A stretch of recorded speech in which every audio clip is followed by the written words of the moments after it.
তৃতীয় বর্ষের শিক্ষার্থীগণ, আজ রবীন্দ্র জয়ন্তী উপলক্ষে আমরা রবি ঠাকুরের লেখা ডাকঘর নাটকটাকে মঞ্চস্থ করার একটা ছোট্ট প্রচেষ্টা করেছি।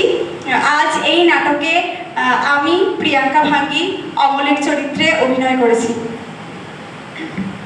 আমি পূজা মজুমদার, আমি মোরলের চরিত্রে অভিনয় করেছি। আমি বিনু খাতুন, আমি কবিরাজের চরিত্রে অভিনয় করেছি। আমি তানিয়া খাতুন, প্রহরী চরিত্রে অভিনয় করেছি। আমি সুলেখা ঘোষ, সুধার চরিত্রে অভিনয় করেছি।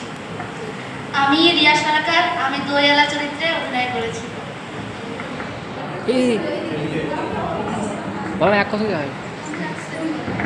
আমি নেহা খাতুন, আমি রাজ কবিরাজের চরিত্রে অভিনয় করেছি। আমি রূপা দাস, প্রথম বর্ষের ছাত্রী, আমি ঠাকুরদার চরিত্রে অভিনয় করেছি। অমল আমাকে ফকির বেশে চেনে। আমি আশিক মল্লিক, আমি রাজদূতের চরিত্রে অভিনয় করেছি। আমি দামোদর ঘোষ, তৃতীয় বর্ষের শিক্ষার্থী, আমি মাধব দত্তের চরিত্রে অভিনয় করেছি এবং প্রায় সকল নাটকে সবাই চেনে আমাকে পিসে মশাই বলে। সাধু সাধু